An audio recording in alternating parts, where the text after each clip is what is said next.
Charlene is a best-selling author. She is a futurist and a thought leader in the area of digital. All right, thank you. Not sure if I Yes. I need this map. Okay, so we need the mic. All right, great. Thank you so much, Dan. Thank you, everyone, for coming. I am going to be talking about this topic of breaking barriers, the impact of DEIB on innovation and growth. So imagine for yourself a moment where everybody in your organization, throughout your ecosystem of partners and of customers, that everyone is contributing to innovation and growth. And that those ideas, being able to have really good real-time access to all of that benefit, all of those ideas, that is the future we want to have. And I think in many ways we are building that today. So that's what I want to talk about today is how do you include all of those different voices and perspectives into your innovation and growth process. So give you some statistics. This is for the United States. This is from 2022. And you can see that if you look at these different demographics, let's take a look at, first of all, just one here around women. Women are significantly not as represented in the tech industry as compared to the entire workforce. And it's just the opposite for the Asian demographic. It's almost 3 times as much represented of the demographic. Now, this is interesting because if you see this is a snapshot in time from 2022. But if you look at it over time, I also pulled information from 2014. And here you can see that every demographic has made an advance, except for women. Women are still very much the same percentage, 22.4, just a small increase to 22.6. And even more so when you look at the managerial ranks. When you look at here, women have actually regressed in their advancement in tech firms. Now, this is just the tech firms. I want to also show the intersectionality of both gender and also ethnicity. So this is coming from the McKinsey and leanin.org information from 2023. And you can see the difference between advancement from entry level all the way up to executive levels. If you look at white men, they are at 34% in entry level in representation, and when you get to the executive level, it's 56%, almost 75% of their entry level. And when you look at women of color, it's just the opposite. 18% starting out, and then 6% by the time they get to the C-suite, a third of the representation in the entry level. The reason I show you this is that we're leaving so much opportunity on the table for both in terms of the representation that's out there, of representing your customers, representing the ideas, the perspectives of many different backgrounds that go beyond just race, ethnicity, even gender, age, neurodiversity, so many different ways that if you can make it so you can include all those different perspectives and also not only attract them on the entry level, but also progress them throughout your entire organization, it makes a huge difference in how you are innovating in that process. So what I want to talk today is how do you actually nurture this? How do you actually nurture these different perspectives? Because that is what drives innovation. When everyone's thinking the same way, that's great. You can innovate, you can come up with great ideas, but your innovation process is going to be so much better and richer if you can bring in all these different perspectives and experiences that people have. Now, the reality is that this is hard to do. And I believe that some of the diversity efforts that we've made in the past have not really been successful because we did not anticipate the friction that would come about because of the diversity that comes in. Oftentimes when we're hiring, we try to hire people for culture fit. And when you're trying to hire for innovation, you have to have a very different mindset. You have to be thinking about hiring for culture add.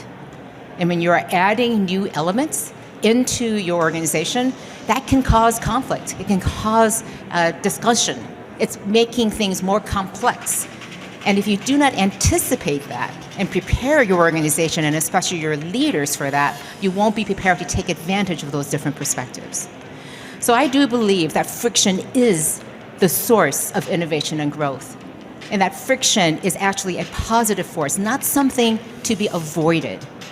So a good example of this is Amazon. They have a set of leadership principles, and one of them is have background, disagree, and commit. What they realize is that teams tend to go towards areas of social cohesion. You don't want to rock the boat. You want to go along with people. You want to get along. We want to be polite and conscientious of each other, respectful of each other. So how do you disagree when it really matters?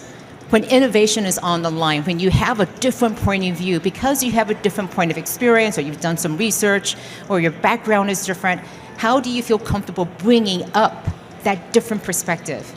And so this is a culture, but also leadership perspective that says we have to create the environment where disagreement is actually encouraged. That disagreement, that we can vehemently disagree with each other, and then be able to go out and play a game of softball, have dinner, have drinks together, and be best buddies. This is why belonging and inclusion is so important. Because if you don't have that as the foundation, then you are not going to feel comfortable disagreeing. So what I want to talk about today are some very specific methods about going around and building that sense of inclusion and belonging in order to drive innovation and growth. And then we're going to have a discussion, too, about all these different aspects of it. The first one is to foster psychological safety. And what I mean by this is, how do you feel safe bringing your whole self, your whole person, your whole perspective? And that means there's no checking things at the door. I can speak that as an Asian American woman working globally, there are many times when I had to check things at the door. I felt that I had to. And yet the places where I thrived and where people thrive is when they don't feel they have to code switch. They don't have to necessarily filter out what they say because it makes people uncomfortable. When you can have that safety to show up and give the information that you want to have, no matter what that means, then that is where your innovation is going to come from. The second thing to do is to think about how you create a sense of safety, especially with the new tools with generative AI. I'm working on a new book called Winning with Generative AI, and one of the foundations we have is this hierarchy of trust that needs to be created for AI to really take off in your organizations. At the bottom level is safety, security, and privacy. But right above that, once that is secure, you have to ensure that your AI systems are fair. And here's the key. There is no universal definition of what fair means. Are you trying to promote equity, or are you trying to be equitable? What does fairness mean? And when you talk to employees, they just ask their employers and their leaders to do two things. They want you to be fair, and they want you to be honest. And if you can do those two things, you're fostering psychological safety. So all these other things really fall down to how do you actually create that trust with ethical and responsible AI guidelines, policies, and training. And then this is the research I did for my previous book, The Disruption Mindset. What I did was research what was it that allowed some organizations to innovate, in fact, to disrupt themselves over and over again, day in, day out. What was in the water that they drank every day, the air that they breathe that allowed them to be disruptive in their innovation? And it was a focus on the future customer, but more importantly, they developed cultures that had these three beliefs: that you were going to be open to many different points of view, and that information was going to flow freely within the organization. I was talking to the chairman of Nokia, Risto Siilasmaa, for the research in this book, and one of the things he said, no news is bad news, good news is no news, and bad news is good news. So the more bad news you can have, the more we can deal with things. But the reality is most organizations tend to not want to share bad news because it's hard to hear, and may not be problems that you want to necessarily deal with. So openness is key. Agency is the idea that every single employee has the power to act as if they were the owner, to make decisions. They're not waiting to be empowered by somebody else. They already had the power inherent in them being a member of the organization. And then finally, there's a bias for action. There's a belief that the future is moving faster and faster away from you, so we need to hurry up and make decisions, even if we don't have the perfect solution. But once you make the decision, you're stepping into a different place, and you're able to see things from a different perspective. So when you think about all these things added together, it really creates this sense of leadership and culture that's so important to create that sense of inclusion and belonging in order for innovation to take place. So a couple ways that technology is helping with inclusion and belonging. First of all, we all know the power of generative AI today. And I love the fact that it's democratizing the fact that anybody can be creative. I have so many ideas of how to create apps, but I don't know how to program.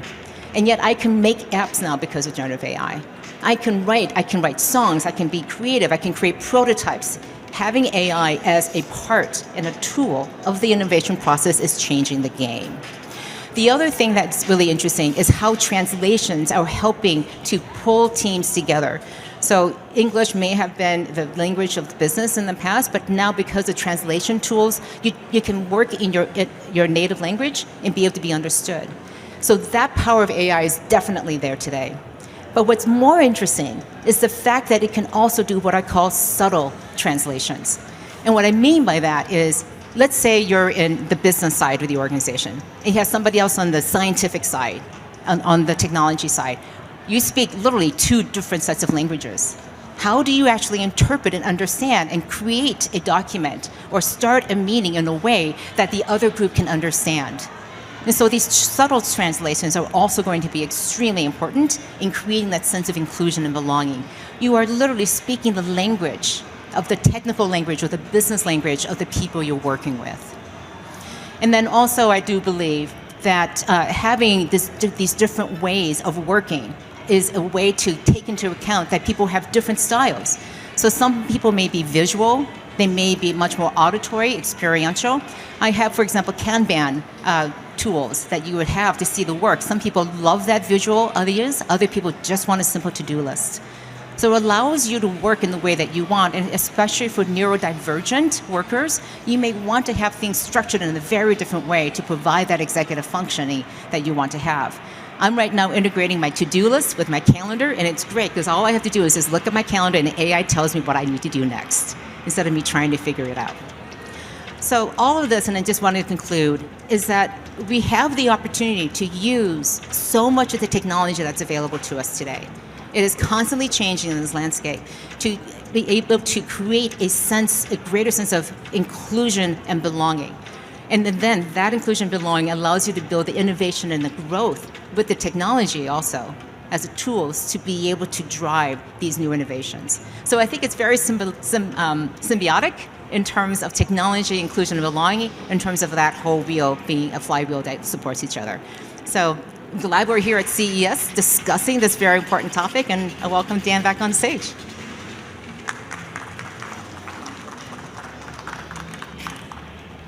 Charlene, thank you. That was great.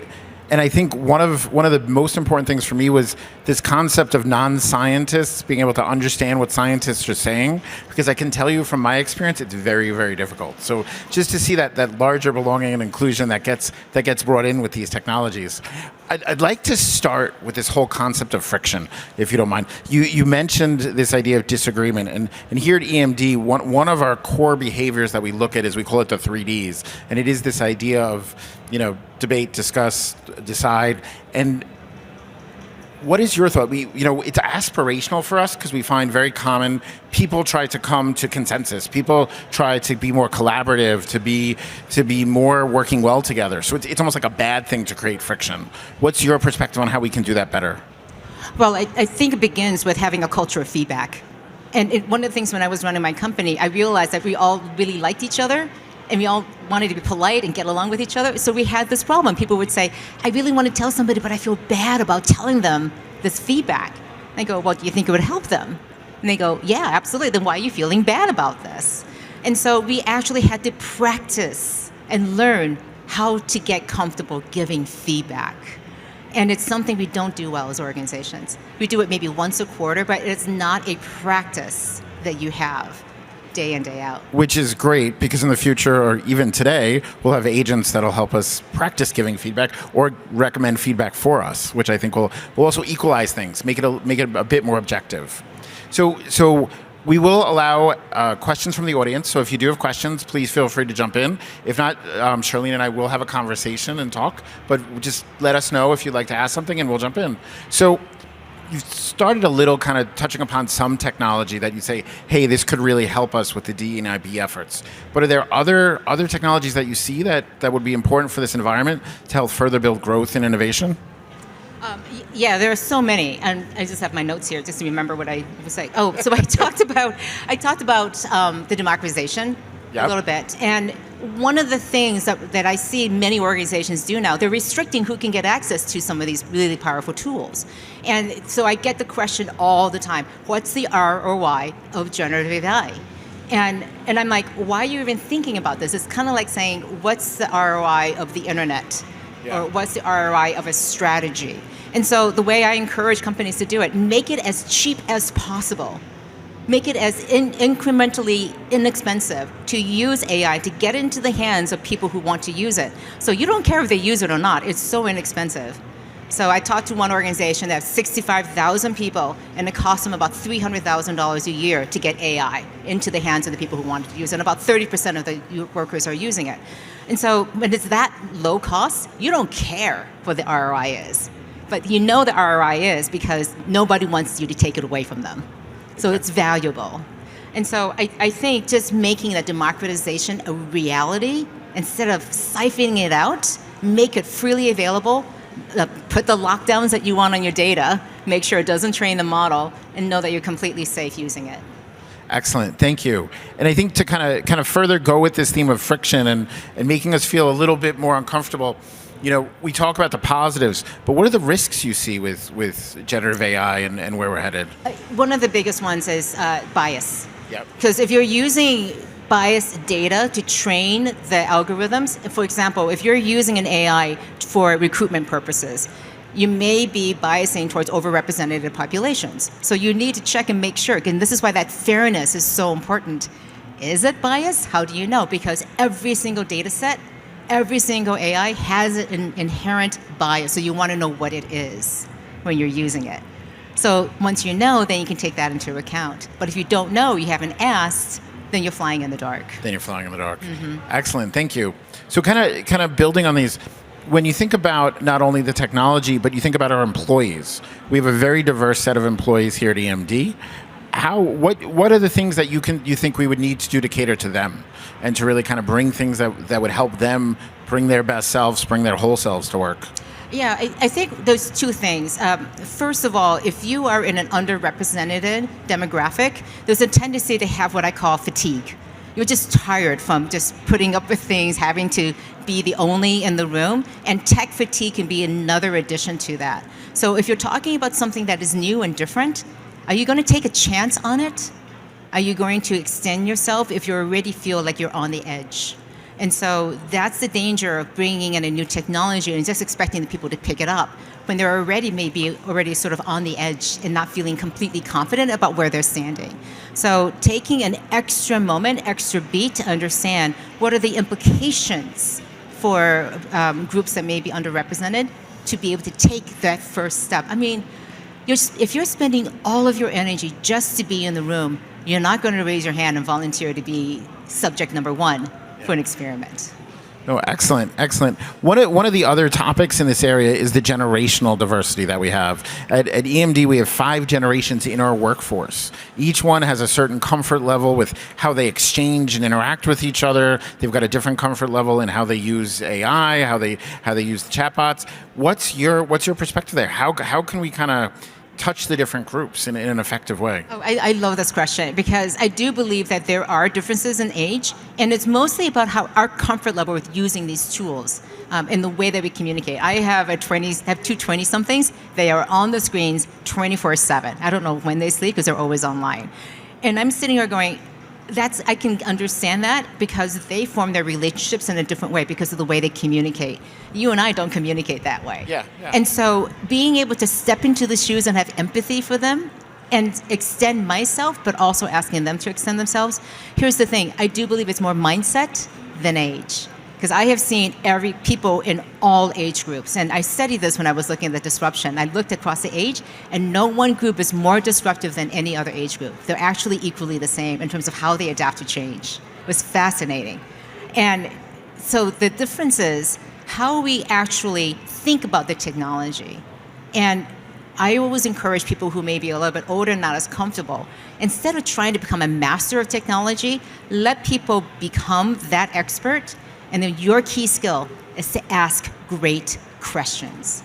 So when somebody says, hey, let's go use this technology, you're like, the first response would be, great, I'm happy to learn it. Give me context for how this is going to help us achieve our strategic goals.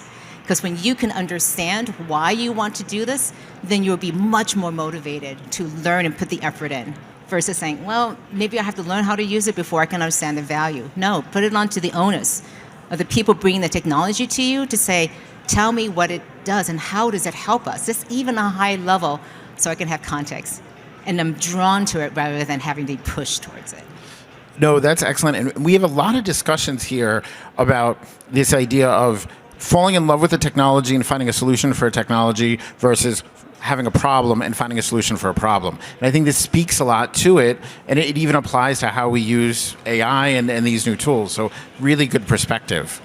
Last question I'd like to throw out there to you, and then kind of a closing view. In your opinion, as a leader, as a manager who wants to bring their employees along in this kind of experience, what would be some final closing words of wisdom you would give? I think the most important thing as a leader is how are you going to walk into the room? How are you going to show up? I'm assuming I'm talking to leaders here who say, you want to see a change. That's why we're talking about this. I mean, I'm just so excited that this panel is even happening, just given the climate that we're in. And so for us to continue this discussion, to put it out there, and I define leaders as not necessarily having a title, but seeing that change needs to happen, and that you step into that void where leadership is lacking. You saw the numbers. Those are not acceptable numbers for what we want to drive in terms of innovation and growth. So if you believe that that is unacceptable, that people are not progressing in your leadership pipeline, then what are you going to do about it? And I'm in particular focused on that entry level. Yeah. Because entry level to manager, that rung for women of color is completely broken. And so really take a look, and if you're not doing this already, look at the intersectionality of your data. And then go and see what can you do to fix that broken rung at the very, very beginning, because that's completely 100% under your control. You made the effort to get them in. Now make sure that they have the support and the training and that sense of belonging to be able to advance in your organization. And if I could ask you one more question, I know I said the last was, you spoke to the managers and the leaders, but I think we also have a lot of employees in our organization and people here at CES who want to be advocates. They may not be one of these groups, but they want to be a good ally, and they want to understand what allyship looks like. Any advice you would give there as well, just so we can give perspectives both to leaders and to individual contributors? I think of inclusion and belonging as the magic wand. Because if you include everybody and everybody has a sense of belonging, then it's a tide that rises all boats. Because you don't have to necessarily only focus on one group, but if you just foster that openness, so walking into a meeting, thinking about how am I going to get all the different perspectives of everyone? And if some person isn't comfortable speaking up, then you have a conversation with that person, regardless of what their background is, and saying, how come you're not contributing? I remember early in my career, this fundamentally crucial conversation I had with a manager. It was my very first job. And I was kind of quiet because I'm the junior person on this very executive team doing consulting, and I just kept my mouth closed. And he pulled me aside and he goes, you have a lot of good thoughts. How come you're not speaking up? And that was that little conversation I still remember to this day. So don't underestimate how important your leadership and having those conversations is. All of those little opportunities to show up as a leader, to encourage that sense of inclusion and belonging is impactful. Awesome, thank you. And it reminds me very much of kind of one of my favorite metaphors on this when it comes to employees who are promoted, who might be from an underrepresented group, who might be female, and it's from our CHRO, Khadija Ben Hamada, and what she always talks about is it's not about sending the elevator back down when you get promoted to bring the others up. Bring them on the elevator with you and bring them to the next level. And I think the more we can think about it and how we can bring each other up and help us rise with the tide is critical, regardless of everything. And, being a good manager is a lot of what we're talking about, and it benefits everyone. Yeah, I talked about the importance of openness. And the reason why I put that as a very first belief of disruptive innovation companies is that we tend to think that information is precious, and so we hold it very tightly. And so, and I think that works against you, because if people have more information available to them, you have to trust them because they have agency to be able to then make the decisions, to be able to take actions. And so organizations that are just inherently more open, that trust their people to exercise good judgment, because they understand what the strategy is. I tend to ask 3 questions when I go into organizations. And basically, you should aspire that every single one of your employees can answer these questions. So the 3 questions are, 1, what's our future? What does our future customer look like? Who are we going after? What is the future that we aspire to? 2, What's our strategy to get there from where we are today to where we want to be in the future? And 3, what is your personal role in making that strategy a success? If every single employee can answer that, you're golden. Because then everybody's involved in making that future happen in that process. But you know how many companies can actually do that? I'm assuming not many. Very, very, very few. Very, very few. Thank you so much. Thank you for joining us. Thanks for those who could be here. This was a great conversation. I look forward to continuing with you. So thanks so much. Thank you all. And thank you Dan. for attending.